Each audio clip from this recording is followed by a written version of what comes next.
paz de Cristo, meus irmãos, do curso modular de Teologia. Nós vamos ver aqui agora para nós aprendermos a respeito do dispensacionalismo. Nós estudamos o amilenismo, o pré-milenismo, agora vamos falar sobre o dispensacionalismo, que é a visão pentecostal mundial, a visão das Assembleias de Deus e de todos aqueles, pelo menos da grande maioria, daqueles que seguem a linha pentecostal, com exceção de muito poucos.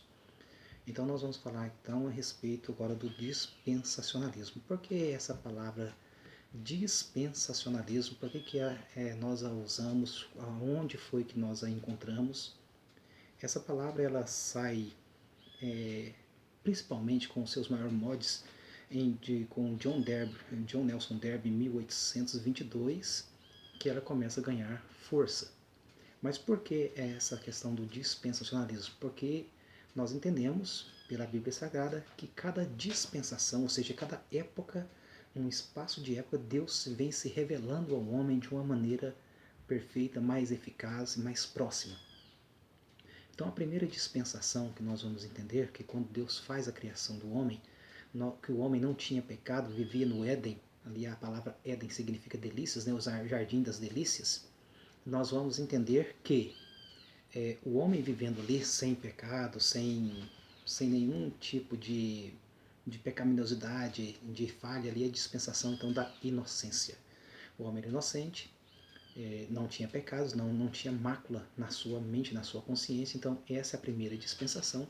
Logo a segunda dispensação vem depois da queda do homem, conhecido então agora como dispensação da consciência. O homem agora é consciente do seu pecado, do seu erro, sabe da sentença do que isso acarretou, do que Deus já tinha falado para ele, que certamente no dia que comerdes dessa árvore morrereis, e é exatamente isso que aconteceu.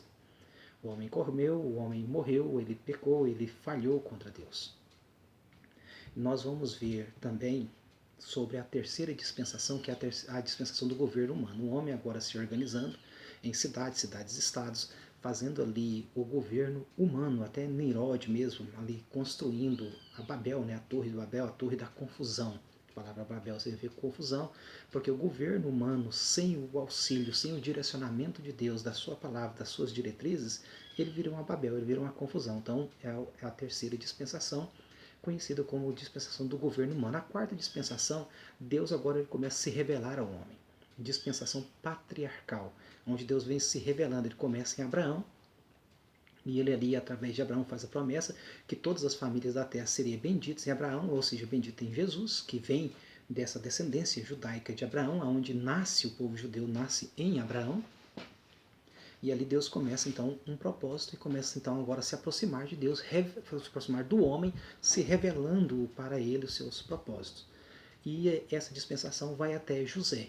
Começa com Abraão, Isaac e Jacó, e também José, que se torna um dos patriarcas que leva o povo ali para aquele cumprimento todo no Egito, para o propósito de Deus ser ali conhecido e estabelecido mundialmente, e onde Deus tira o povo do Egito e vai levar para a terra de Canaã. Logo depois dessa dispensação começa a quinta dispensação, conhecido como a dispensação da lei, a dispensação mosaica, onde são os 5 primeiros livros da Bíblia escritos por Moisés, conhecido como o Pentateuco ou a Torá, como é que os judeus chamam, ou seja, que é o conjunto das leis, o conjunto onde Deus vai estabelecer as suas regras, suas leis, onde Deus vai mostrar a sua moralidade e também ele vai mostrar sobre os sacrifícios cerimoniais do qual é exigido para ele.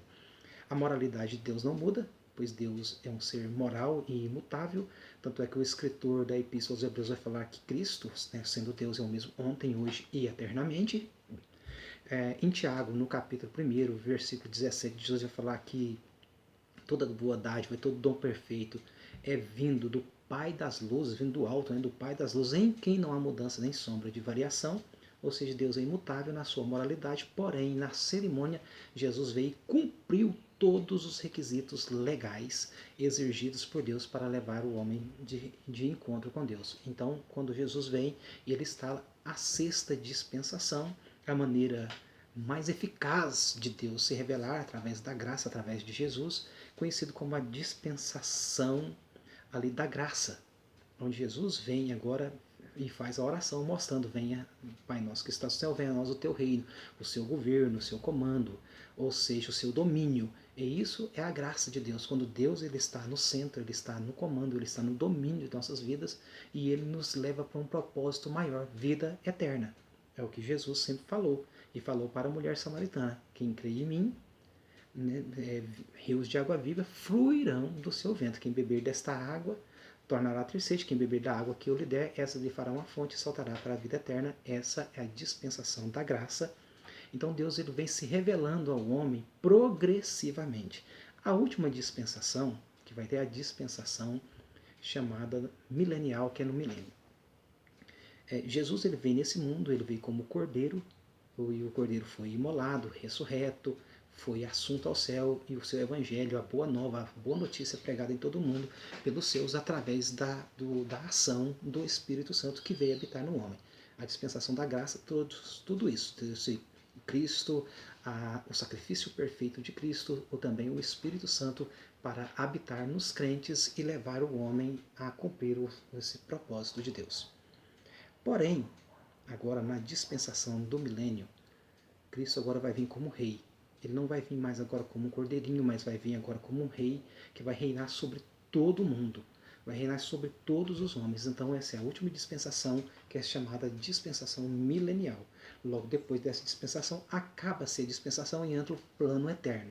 Os salvos, todos nós salvos, seremos levados aí para novos céus, nova terra, onde Deus vai construir tudo novo para os seus, e nós vamos ser herdeiros de Deus, cordeiros de Cristo, ou seja, nós seremos herdeiros de todas as riquezas eternas de Deus, vamos reinar com Cristo para toda a eternidade. E os ímpios serão lançados no lago de fogo e enxofre também para toda a eternidade, ou seja, os perdidos vão agora para a perdição eterna, nós os salvos para o gozo e a felicidade eterna.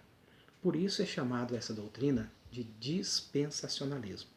O dispensacionalismo ele começa com John Nelson Darby em 1822. Ele nasceu em 1800 e viveu até 1882.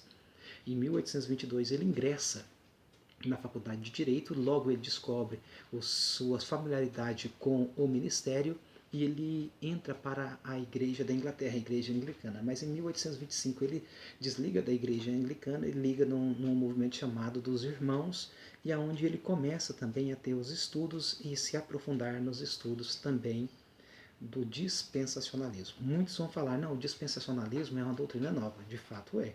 Como nós estamos vendo, ela é do século XIX e é uma doutrina nova, mas muitas doutrinas que hoje nós temos são novas. Por exemplo, a doutrina da Trindade é a doutrina bíblica, mas que ela foi desenvolvida para trazer o conhecimento que nós temos hoje sobre a trindade ou a triunidade de Deus. Ela é uma doutrina nova, como outras doutrinas também vieram sendo descobertas, principalmente no mundo da Reforma, como vê os 5 pontos da Reforma, quando veio um deles que é só a Escritura, nós vamos ver que muitas das doutrinas foram estabelecidas, não é que elas eram novas na Bíblia, eram novas no conhecimento do homem que agora ele veio estudar, e pela ação do Espírito Santo vem nos fazer dar esse melhor entendimento.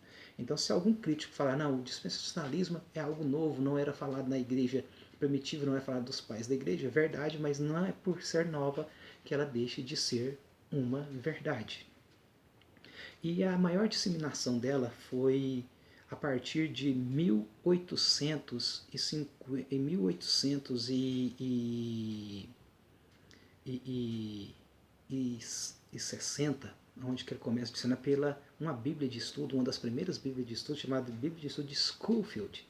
Scofield foi um grande disseminador ali das doutrinas da dispensacionalismo, onde influenciou principalmente nós, o mundo pentecostal, do qual nós cremos e entendemos.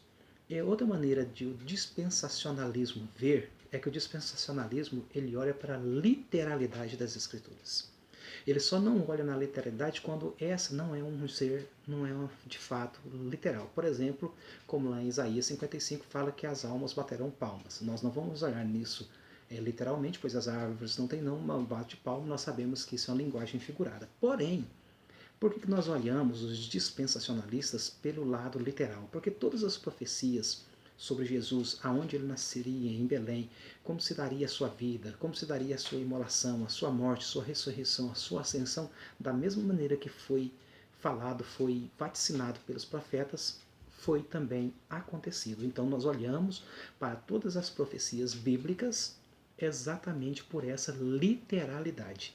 Esse é um dos pontos que nos caracteriza. Nós olhamos para a Bíblia literal. Se a Bíblia fala que é dessa maneira que vai se cumprir. Nós não vamos criar um novo molde, nós vamos ficar com aquilo que a Escritura está dizendo.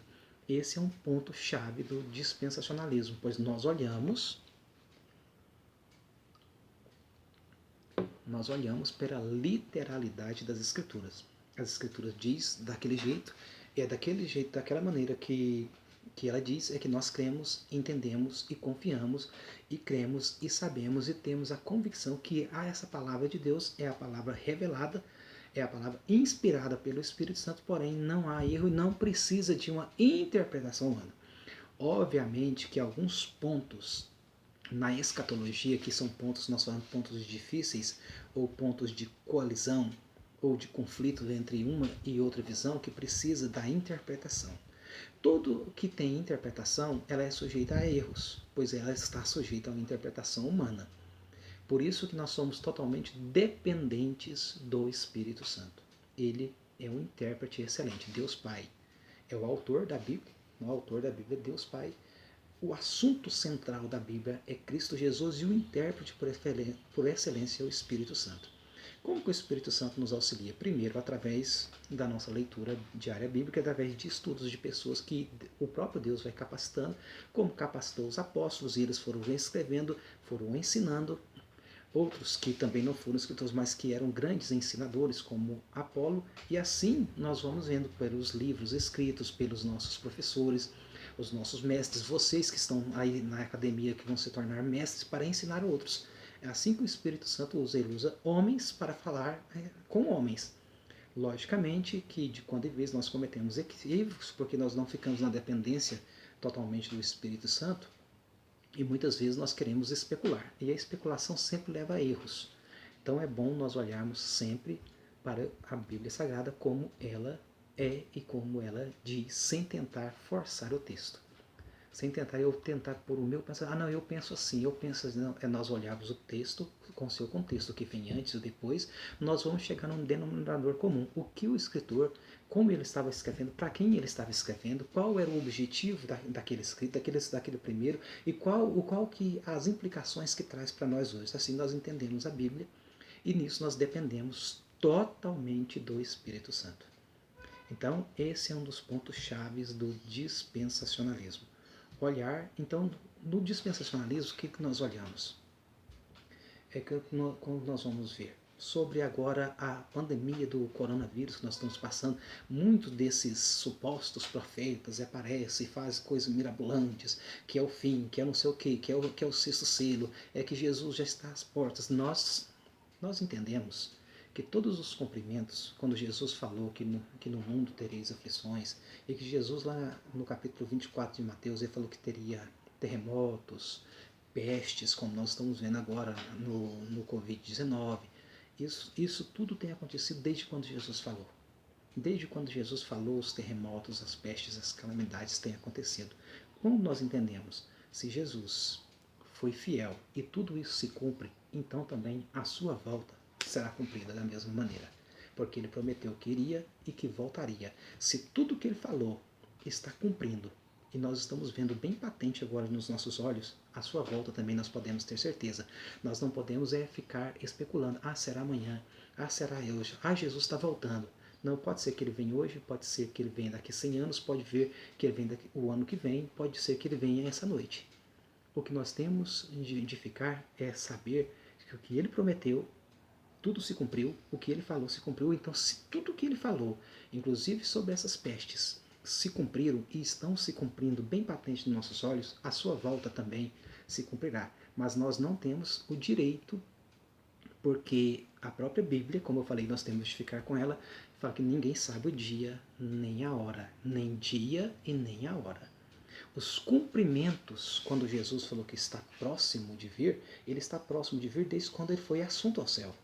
Por isso que os dias dos apóstolos, Pedro vai escrever que muitos falam, cadê aquele dia do cumprimento, queria vir, está tardando. Não, nós cremos que tudo que ele falou se cumpre, e tudo que ele ele falou no decorrer aí desses 2000 anos, vem se cumprindo paulatinamente. Então nós sabemos com plena convicção e certeza que a sua volta também se cumprirá. O dia e a hora nós não podemos, nós temos de ficar sempre prontos, todos os dias, todas as horas. Essa é a nossa obrigação. Deus te abençoe, espero que você tenha sido edificado por essa breve aula, e que nós estamos aí juntos e vamos aprender juntos. Qualquer dúvida, você sabe, pode entrar aí no meu particular e nós vamos aprendendo juntos uns com os outros. Deus abençoe.